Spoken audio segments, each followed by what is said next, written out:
गरजा रायगड 7 संवाद या वृत्तवाहिनीत आपलं स्वागत आहे। तर चला पाहूया आजच्या ताज्या घडामोडी। रविवार असूनही उमेदवारी अर्ज भरण्यासाठी अल्लोड गर्दी, दिग्गजांनी भरले उमेदवारी अर्ज। निवडणूक आयोगाने उमेदवारी अर्ज भरण्याच्या तारखा 10 नोव्हेंबर ते 17 नोव्हेंबर शासन मान्यता सुट्टा वगळून मुदत देण्यात आली होती। मात्र रविवारची सुट्टी रद्द करूनही त्या दिवशी उमेदवारी अर्ज स्वीकारायचा आदेश निवडणूक आयोगाने दिल्याने आज पेण नगरपालिकेमध्ये मोठ्या प्रमाणात राजकीय कार्यकर्त्यांनी गर्दी पाहायला मिळाली। यामध्ये सर्वपक्षीय उमेदवार आणि कार्यकर्ते पाहायला मिळाले। यामध्ये काही दिग्गजांनी आपले उमेदवारी अर्ज भरले।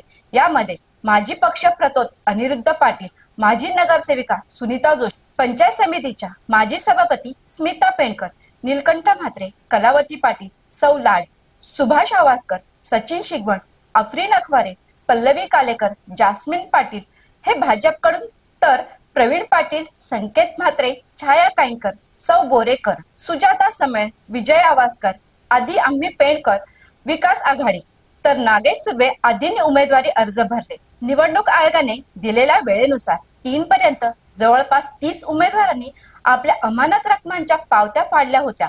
काही जण प्रतीक्षेत होते, परंतु 3 वाजल्यानंतर प्रतीक्षेत असणाऱ्या उमेदवारांनी अर्ज निवडणूक अधिकाऱ्यांनी नियमानुसार स्वीकारले नाही। त्यामुळे जवळपास 5 ते 6 उमेदवारांना आपला उमेदवारी अर्ज उद्या सोमवारी शेवटच्या दिवशी भरावा लागणार असून शेवटच्या दिवशी येणाऱ्या अर्जाची देखील त्यामध्ये भर पडणार आहे।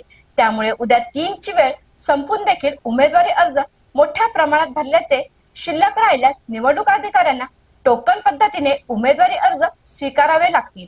तर अशाच अनेक ताज्या घडामोडी पाहण्यासाठी गरजा रायगड 7 संवाद या वृत्तवाहिनीला सबस्क्राईब करून बेल आयकॉनवरती क्लिक करा। धन्यवाद।